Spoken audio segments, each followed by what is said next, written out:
And just like that, ladies and gentlemen, welcome back to another episode of Jawn Street Hockey. Joining me here on Jawn Street, of course, you guys all know I'm the mayor of Jawn Street. I am joined by my buddy, the one they call Curly. That is Kevin Curly McHugh. Kevin, how we doing, brother?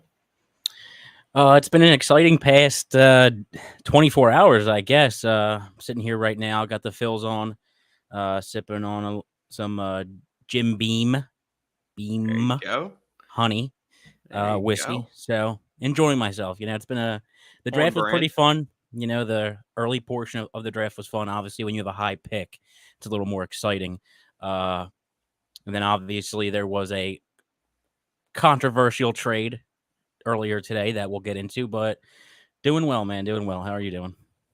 Pretty good, man. Excited to talk some hockey. Like you said, exciting 24 hours. Got a nice little cigar here. I'm down here in the Hurt Locker. Got the fills on my cell phone off to the side. Hopefully Wheeler can outpitch Adam Wainwright tonight.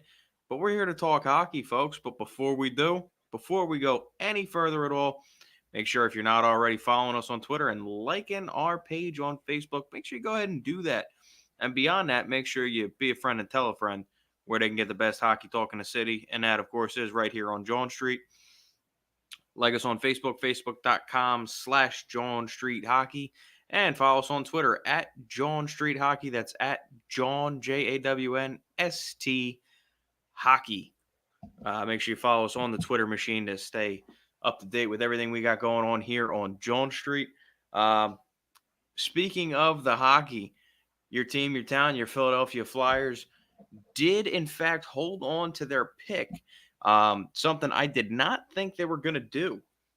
To be honest with you, I thought Chuck might have been feeling the pressure a little bit. I thought he might want to move on from 5, but he did not. Instead, drafting Cutter Gauthier, who I think he's like 6'2", 200 pounds, something like that, Kev? Yeah, he's 6'2", 6'3", about 200 pounds. Yeah, maybe a little over Possible 200 30 pounds. goal potential, possible, high upside offensive guy here. Not the typical Flyers pick.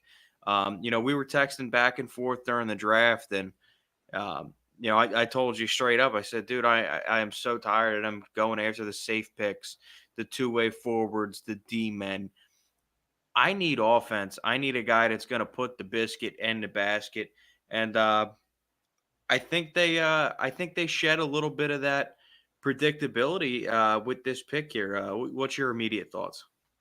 Before I get right into that, you did think that they were going to trade the first round pick? You didn't think that they'd be making it? Yeah, I didn't think so. I mean, to I me, was on I the thought fence about Chuck it. was on the hot seat, maybe. But to be honest with you, I think this tells me Chuck is perfectly comfortable in his job position, and I don't feel that he thinks, at least, that he's going anywhere.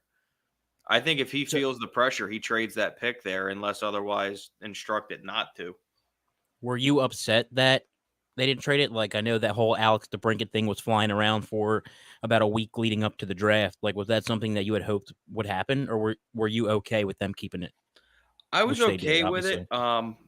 I was okay with it because, as I mentioned before, like I don't. There's a big part of me that thinks that this hard retool isn't going to work out, and that there's going to come a time where we need to have some stud prospects to look forward to, and I think this kid offers that. He's committed to Boston College, so he's going there for at least a year before we can get our mitts on him. Give I him some love time to that. develop. I love that. Before we get our greasy mitts on him, let the kid develop at Boston College, a proud, prestige hockey organization that program that they have over there. Uh, it's funny, he's going to Boston College, and then I think our third round pick, who is it? I think it was either a third or a fourth, maybe fifth round pick, because I mean they're all American. Is going to BU, so he's going to BC, and the other guy's going to BU. And we all Yeah, know it how should much be of interesting. a Maybe a little. rivalry that is. That's big old rivalry there.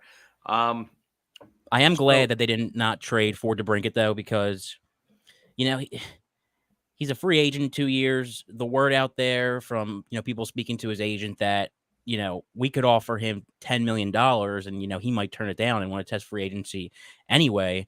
And if you give up, the 5th overall pick is, that's a big deal. If you give that up along with like another pick or a prospect, and there's no guarantee that he's staying here after 2 years, which is when we think realistically we could be good again if like an actual retool works out. That's a difficult situation to be in, from a negotiation standpoint. And Right.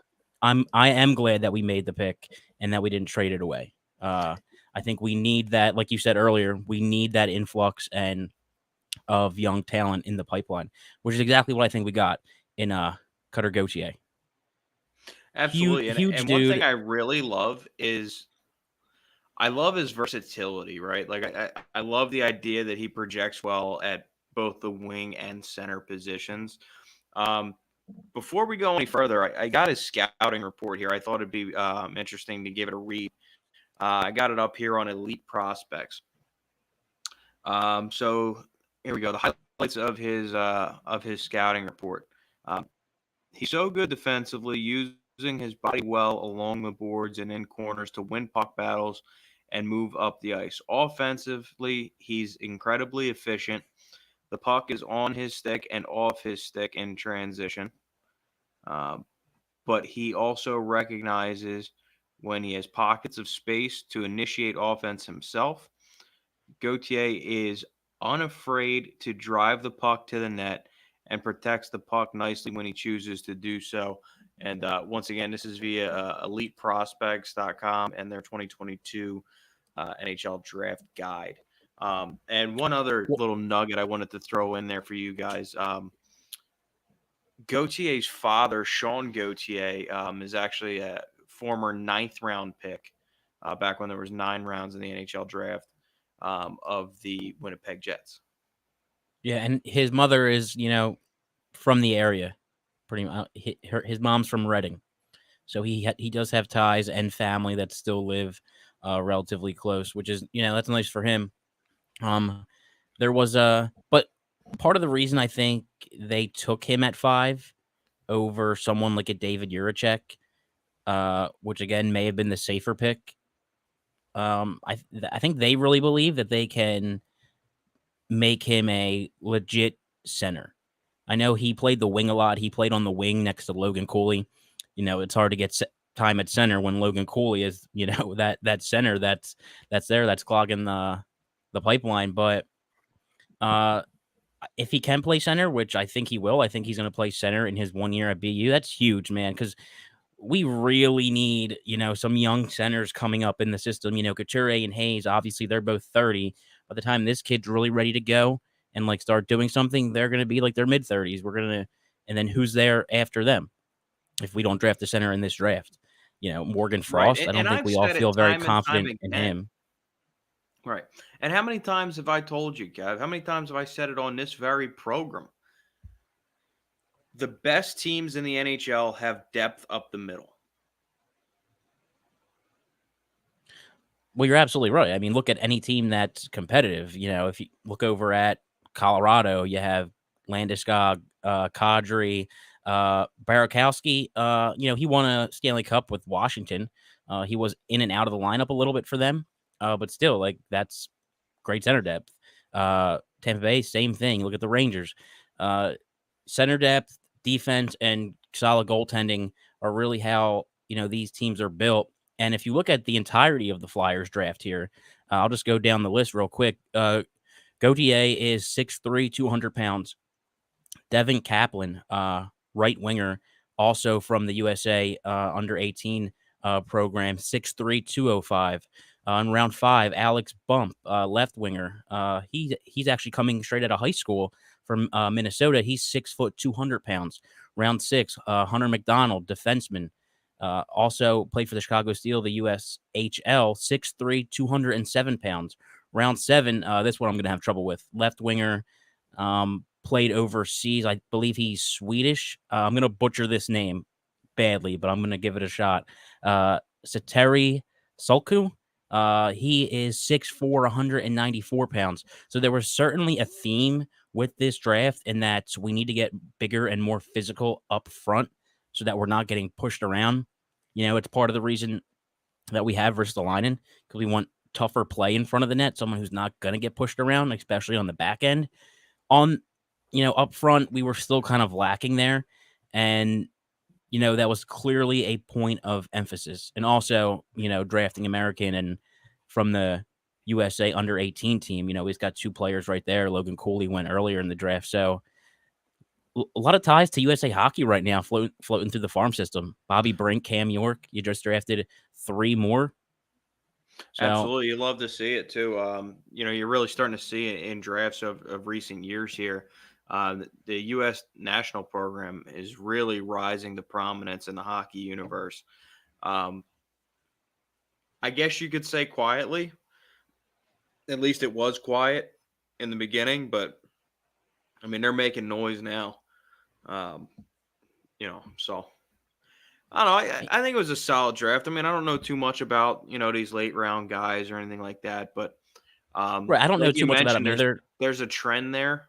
They're attempting to get bigger, particularly in the forward group, which is great. I mean, one of the biggest issues I've had with this team in recent years is they just get bullied. They get pushed around on the ice. They don't win these loose puck battles. At least not your top 6 guys, right? And they got to do that kind of stuff too. You can't just lean on your bottom 6 guys to win puck battles, because there's puck battles when those guys aren't on the ice too. And, outside of Couturier and Hayes, who, are pretty big, Couturier's not huge, but, he's big enough. And, Hayes is a pretty big dude. Outside of them, you know, our forwards are kind of small. I mean, Owen Tippett, who we just acquired from Florida, during the season, has a decent amount of size on him. But outside of that, like Konechny, and for as much as we like Farabee and what we think he's going to be, he's a little small. He's not like 5'8" or anything, but he doesn't weigh that much. He can get pushed around a little bit. Same thing with Konechny.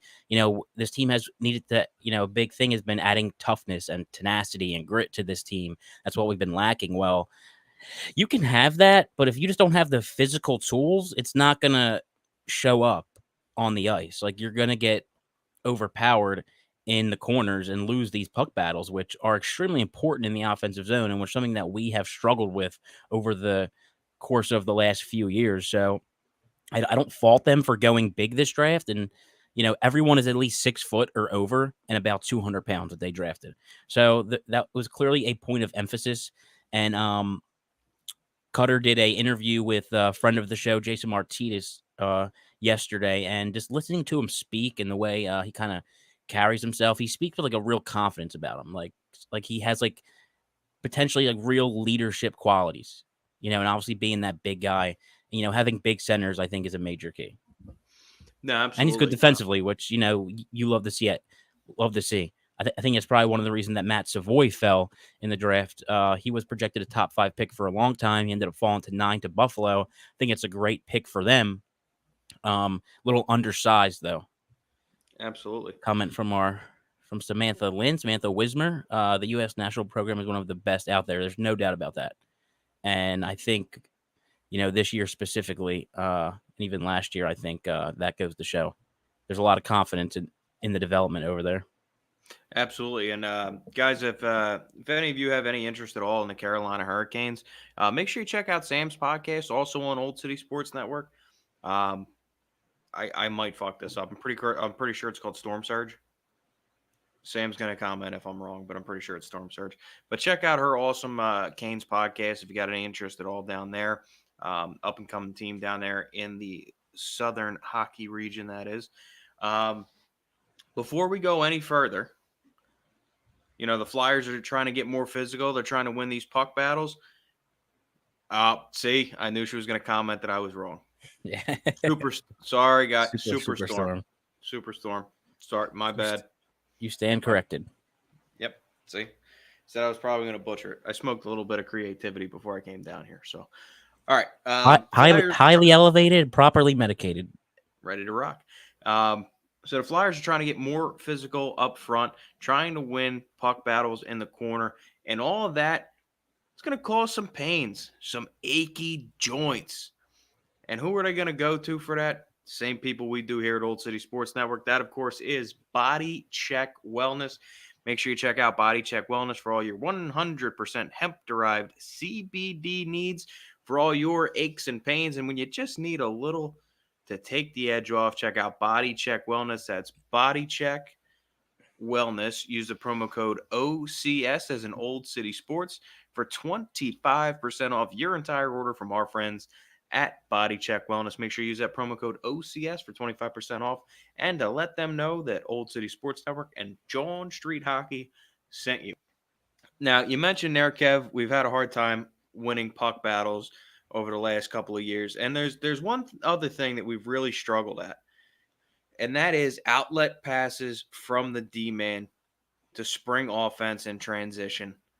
And honestly, just getting the puck out of your own zone. We've needed that puck-moving defenseman, that guy that's calm, cool, and collected under pressure.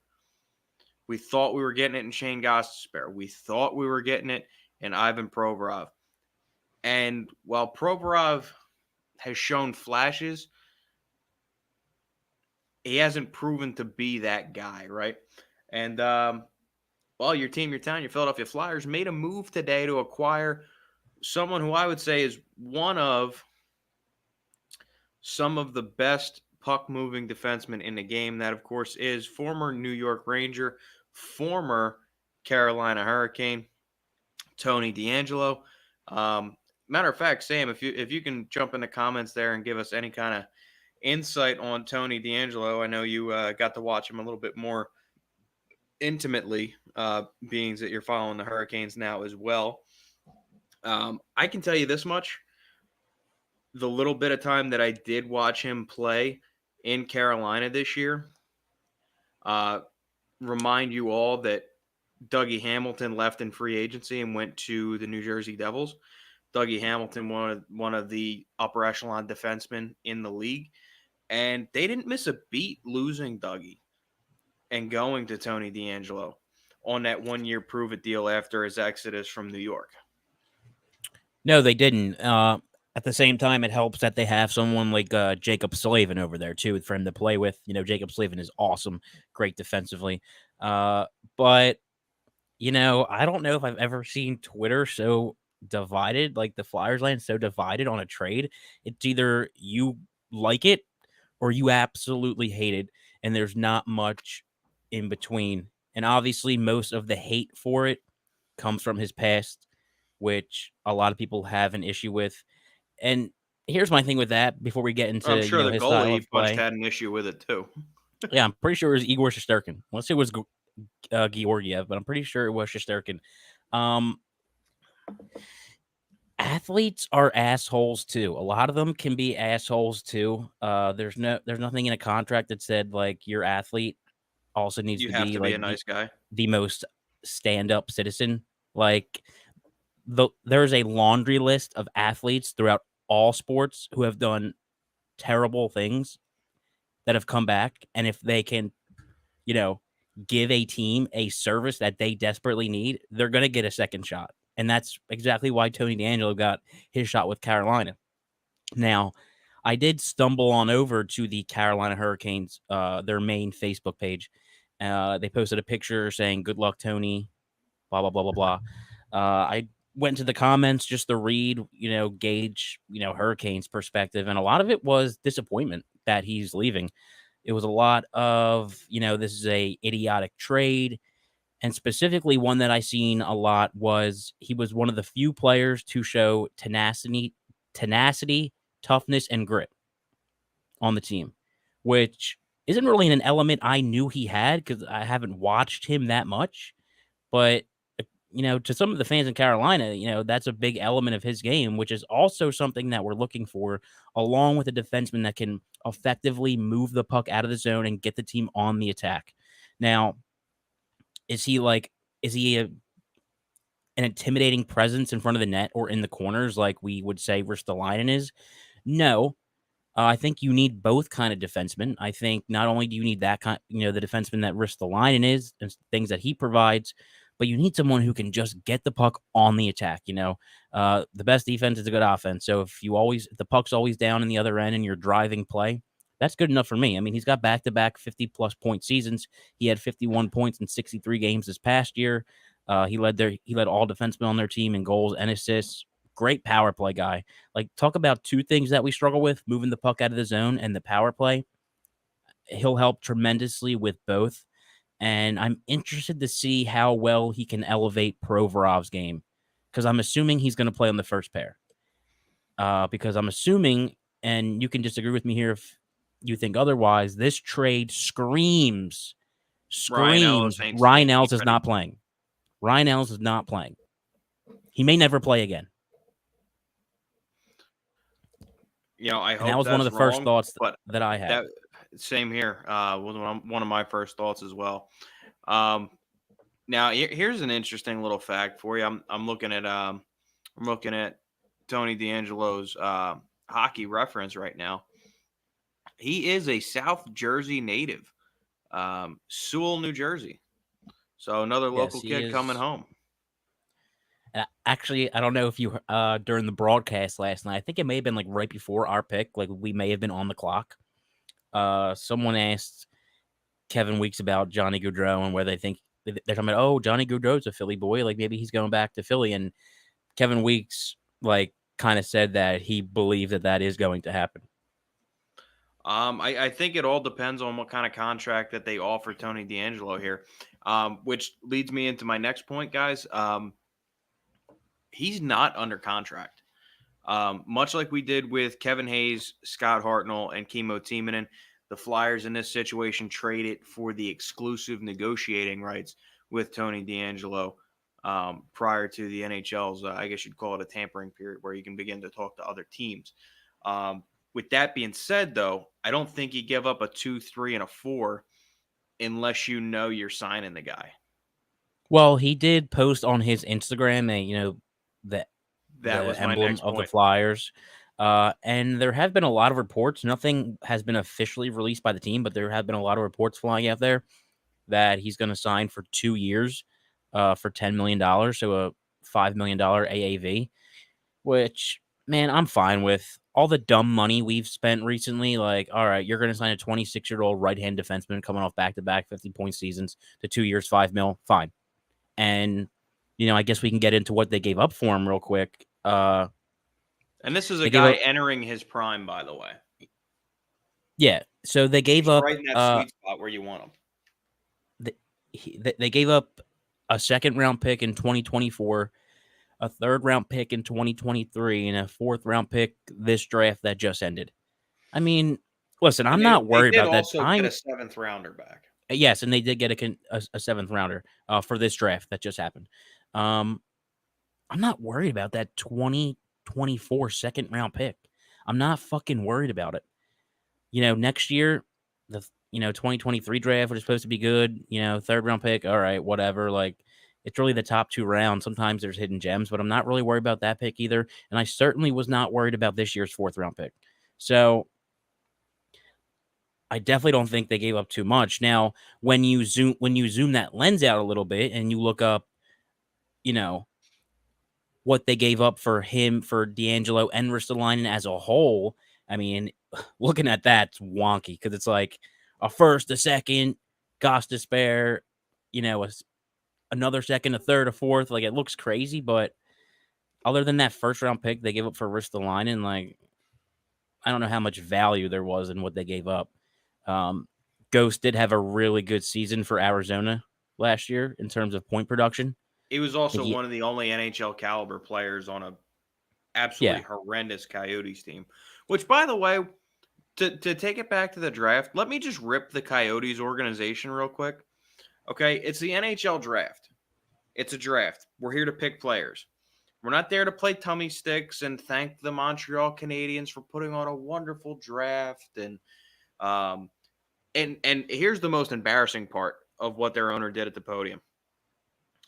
We would like to thank Arizona State University for allowing us to play in their arena for the upcoming season. And we would also like to thank the city of Tempe for when we will eventually play in their stadium. Now, I'm paraphrasing, but there is nothing more embarrassing than the owner of an NHL franchise up there on his bended knee, oh so graciously thanking a college with a 12,000 seat capacity for allowing an NHL team to play in a college stadium. And to their first round draft pick, who I feel so terrible for, he had to answer the question, "Oh, what do you think it's going to be like playing in a college in that college atmosphere for an NHL team?" And he's like, "What else is he going to say, right?" He's forced to say. Wait. I'm sorry. Can you repeat that? What question was he asked? How's He it going was to feel asked, playing in a college atmosphere? "Yeah, how's it going to feel playing in the NHL with a college atmosphere at the Arizona State University?" Wow, someone actually asked him that question, like, after he was Yeah, drafted, like, on the yeah, national ESPN. broadcast? Yeah, ESPN. Wow, that is savage. That speech was embarrassing, like, And it what was else was he cringe. going It to? was What else was cringe. the kid going to say? Oh I don't yeah, I know. think it'll be great. College atmosphere is pretty electric. And I think the NHL needs a little bit more of that. Like, no, dude, it's fucking downright embarrassing. And the Coyotes are an embarrassment to the NHL. And Gary Bettman, for one, should be double embarrassed because they're his pet project, and he should have pulled the plug on him 5 seasons ago. All right, I'm done. No, but the guy was up there acting like he was given like he just won the Oscar and he was giving his acceptance speech, like, he was up there for, like, 2.5 minutes. And then he wasn't even the one to make the pick. Someone else came up and made the pick. Yeah, it's terrible, terrible. It was Just absolutely terrible. another example of that organization's incompetence. But Speaking is what back it to is. that a little bit, do you think once Slavkowski went 1, it was kind of like a domino effect to where the Devils were hoping to get the winger to go along with their centers, and they're like, damn, we're going to draft positionally instead of best available now. We'll take Nemec, and it just kind of snowballed, or do you think, like, I don't know, like, do you like if Shane Wright was taken first overall, do you think the Devils still take Nemec there, or do you think they go Slavkowski?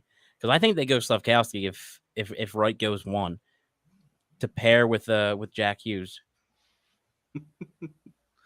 Whoever's over on the network Facebook account says the mayor looks like he's about to cut someone's head off.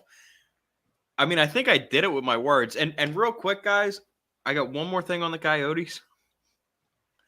Those jerseys with the throwback logo are so ungodly hideous.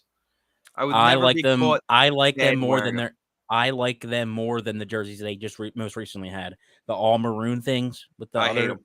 face of it. I hate them. I don't mind it. I think they're better than the ones that they're And coming off of. speaking of jerseys, if you want your jersey to look like anything other than an Arizona Coyotes jersey, make sure you check out our friends at lugaroo.co. That's lugaroo.co.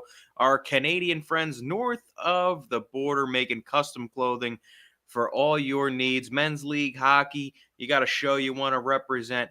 Check them out, lugaroo.co. Let them know Old City Sports Network and Jawn Street Hockey sent you. And let them know that you I do think not want Wade's. to. Sorry, I forgot you were in the middle of the read. Nah, you're good.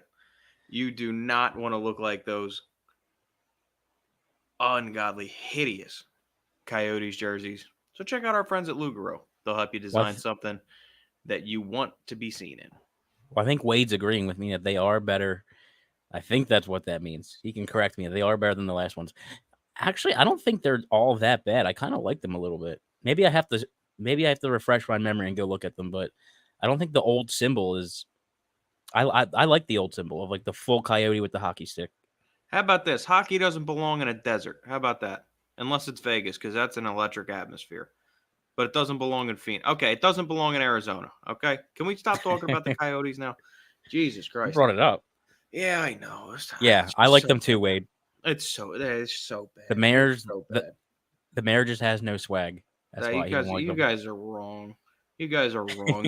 You only like those jerseys because it's a throwback to when they had Roenick, and you were pining for Roenick after he left the Flyers. All right, that's it.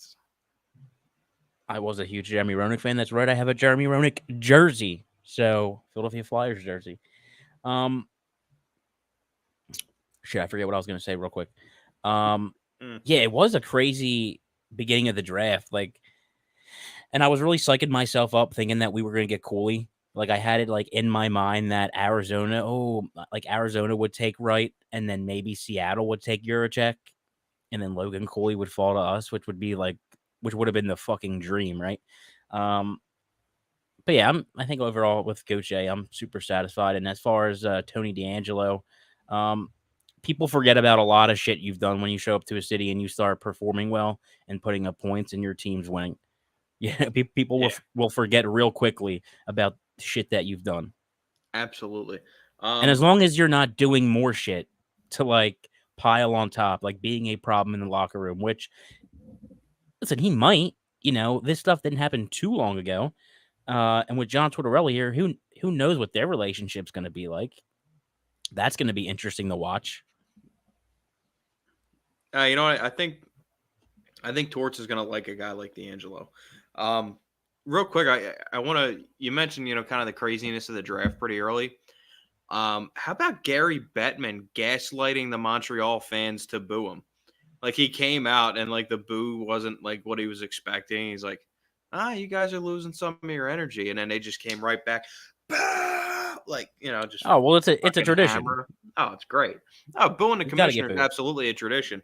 But I do appreciate his willingness to gaslight himself in that situation. That was awesome. Well, Um, I think in a situation like that, you have no choice other than to just go along with it. You know what I absolutely. mean? And the Wade. trade that he announced afterwards too, by the way, was absolutely crazy. Um, Kirby Doc to the Habs was absolutely nuts. But before we dive into that, Wade checking back in over on Facebook. Shout out Gummy says, I don't want to pull away from what y'all are talking about, but do you think Chuck is done this offseason? I don't think so. And particularly because I don't feel any GM is done at this point. There's always going to be some minor moves that get made, or somebody's going to get released in camp for cap reasons that maybe you don't see coming, and you always have those late camp acquisitions, those surprise guys, surprise cuts that can make a difference. Buyout guys. I'm sure there's still plenty of guys that are going to get bought out this offseason. So no, I don't think Chuck's done. Nor do I think any GM in the NHL is done at this point. No, he's definitely not done by any stretch of the imagination. I think he's got to move money out. He's got to get JVR off the books somehow. I think that's probably the most obvious one. Obvious one, right? And I question Oscar Lindblom's future here. As a guy, I think he may have 2 years left on his deal, right? 2 years at $3 million, or is he down to one? But I think they're two guys that you could see, him try to move around to free up some money. Because they're going to go after Johnny Gaudreau, and they're going to offer him a bag, whether he accepts it or not. So you're going to need cap space for that. And JVR is the most likely option.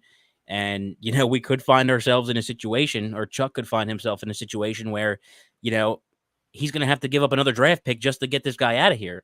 And and I it's don't think really it's going to be unfortunate. that high. I don't think it's going to be that high of a pick though.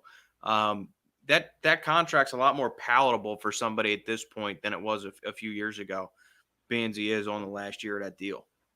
I mean, he did just put up 25 goals this year too. Just wanted to see what you guys thought. Lindblom has 2 more at $3 million. Yeah, I mean, talk about a palatable deal.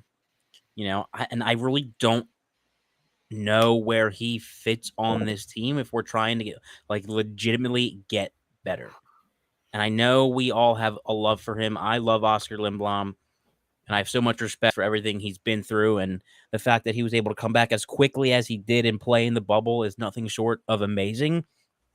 But at the end of the day, you are trying to get better, and this is a business, and I just don't think he's, quite frankly, shown a whole lot, and I question whether or not he'll be on this roster to start the season. Well, I told you before, right? I think Oscar Lindblom is a third line winger on a championship team. I question if he's that.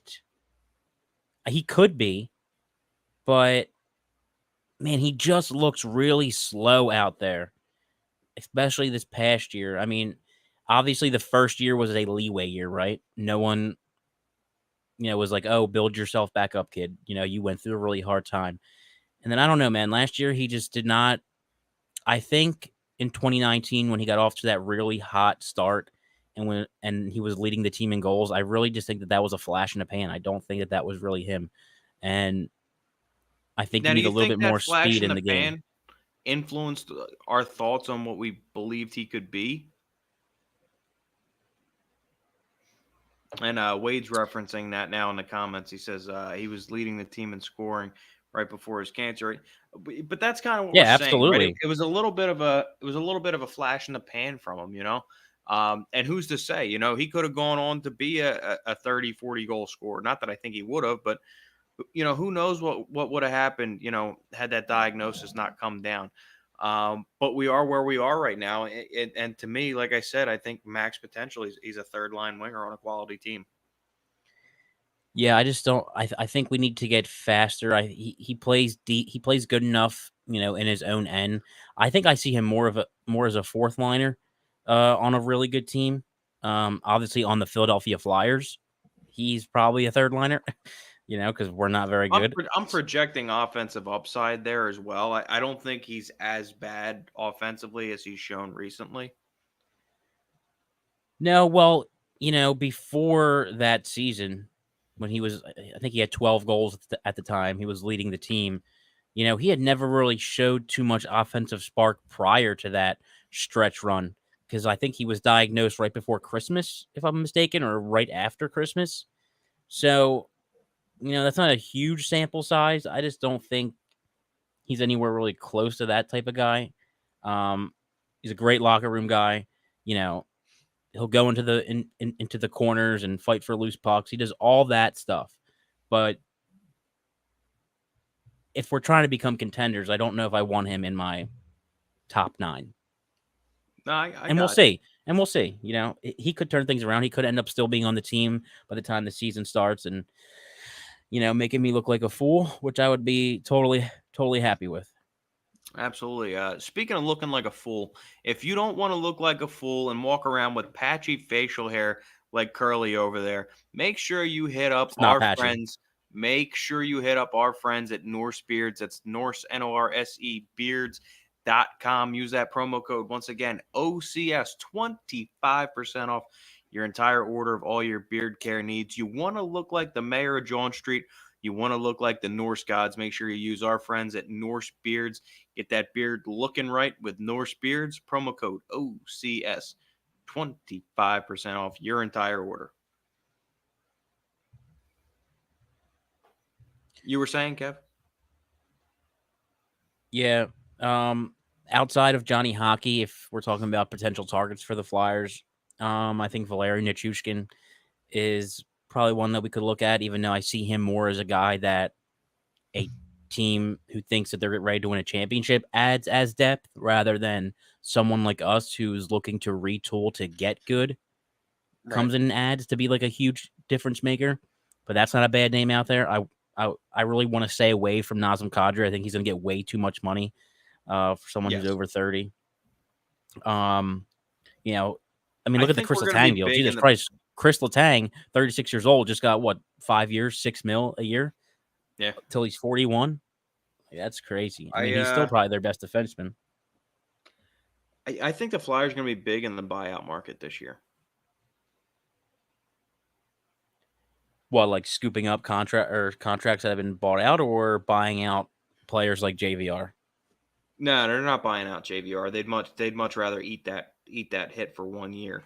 No, I think they're going to bring in some buyout guys on 1 year low money deals. Try and plug some pieces in, see what works. Well, That's it's an so easy hard. way to fill some gaps cheap. It's so hard to judge this team because they're on one hand they're telling you that they're doing an aggressive retool, and then on the other hand, if they go the route that you just laid out, like that's not you know I don't know if that's going to work out for your aggressive retool. It's like, how do we judge this team? Are we judging this team based off of what they told us they're going to do, or are we judging this team based off what we really think they should do? Well, I think we because have they're to two judge. different things. I think we have to judge them based off of what they're telling us that they're doing. I think it would be a huge misstep by any fan not to judge the organization based off of what they're telling you that they're gonna do, right? So, like, to me, if they're telling me it's an aggressive retool, like, all right, I need to see it.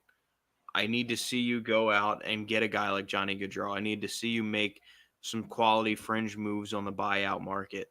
I'm not saying that they're going to plug a bunch of holes with that, but it is an easy way to fill a hole in your bottom six or, a depth defenseman, something like that. Well, the good thing is, I think when it comes to the bottom six, I think we've seen some good stuff out of Noah Cates last year. I think he'll make the roster somewhere in the bottom six. I think he definitely showed enough. And that's someone that you already have in house that you don't have to go out and look for. That's one less move Chuck has to make, which is one less thing he could fuck up. You I'm know, interested to I see what a healthy I Wade have Allison brings as well. yeah. I mean, we hope that he can stay healthy. It's tough when you're constantly dealing with it's not even always the same injury. It's not even like you're injuring like something that's been nagging you. It's tough when he cut his hand on a skate last year that it took him out of a few games. So that's tough. And I trust Chuck to make a move here or there that's good, but I don't necessarily trust him to like pull off this dramatic remodel, retool thing. It's just too many moves that have to be made, and I don't trust him to like you know Right. hit at a high The other percentage. thing I think you got to remember too is it's not going to be a 1 year thing, right? Like we're not just going to flip it from what No. we were last year. Obviously we had the fifth overall pick for a reason. Like there's more problems than Ryan Ellis only playing 4 games. Like there are some serious problems with this organization. Um, but I do think there's a world in which they can iron it out, a little quicker than say a full blown rebuild. Um, I think we're just going to have to wait and see. I think we're going to have to be short-mindedly patient, which I know is contradictive, but I do think that I think we're gonna have to look at this thing like, okay, we're giving them 2 years to get good, and we'll see where we're at the end of year two. Wade checking back in says he still thinks JVR could be traded to a team. He can be good at times, just his cap hit hurts. No, and that's always been my issue with JVR, right? Like if he's given me 25, 30 goals a year, streaky player, not that great on defense. But if he's given me that at 3 million a year, I'm thrilled. Yeah, well, he's not much of a skater at this point in his career either. He's pretty Well, he never was like either. He always yeah. got pushed off of the puck. He never had any type of power forward to his game where he could really charge the net and shield the puck, right?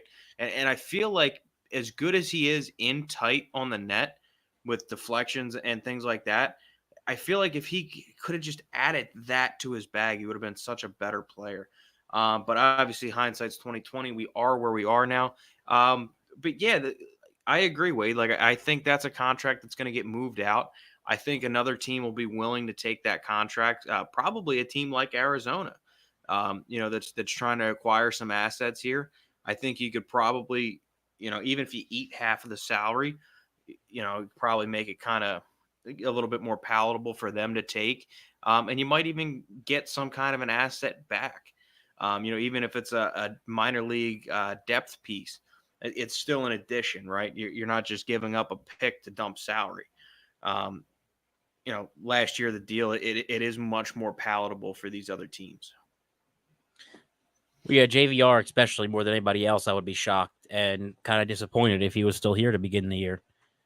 Again, you can't fit if you're gonna make a push for Johnny Gaudreau, you can't fit him here with JVR's contract, so he's going to have to go. Yes. It's just that simple. Like you need to clear cap space, and his is the one that needs to come off the books more than anybody else. Absolutely. I agree. And guys, if you got an empty beer fridge, I got somewhere where you need to go. You need to go to wherever you get beer, wherever fine beverages are sold, and pick yourself up a 6 pack of Jawn, my favorite beer from our friends at Neshaminy Creek Brewing Company. They have tons of wonderful beers over there. The Tribute Triple is absolutely phenomenal. Make sure you check them out on Facebook, facebook.com/Neshaminy Creek Brewing Company.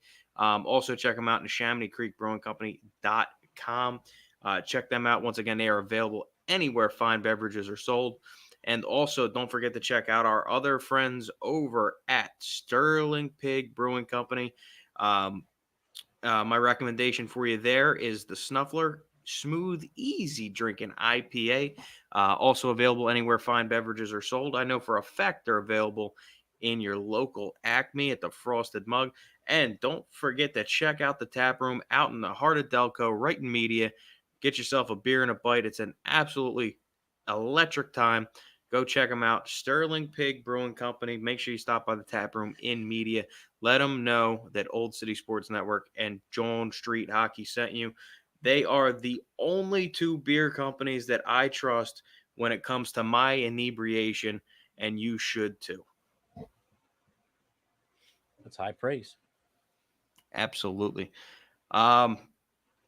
You about ready for final thoughts, Kev? Sure am. You go first. No. What? All right. My final thoughts. Free agency starts in about a week. It's going to be fun. We're going to be picking up here. Going to be a lot of news dropping. And listen, the Flyers, they're going to be big players in free agency. You know, whether they hit or miss, they're going to be in the action. They really don't have any other choice based off what they told us their plan was. And if they're going to follow through with it, then they have no choice than to be big players. So looking forward to that. You know, bring Johnny Hockey here, little couple hometown guys playing for the team, and we'll see how it works out. But I'm here, you know, I'm along for the ride. I'm not going anywhere, so we'll suffer together. Absolutely. We always have, always will. Guys, like Kev said, free agency just around the corner. It's going to be a huge offseason, and it's going to be pivotal to the future of the organization, and pivotal to Chuck Fletcher if he wants to stay an executive in the league, especially if he wants to stay in Philadelphia, right? I think we need to go into this thing cautiously optimistic. I think we need to remember that this is the same team that breaks our hearts year in and year out. But I do think we also need to support them because they are our team, right? I know I live and die with the Flyers. Their success is my success, so on and so forth. Real quick before we go, Wade checking back in. JVR to Anaheim for picks. They have the space.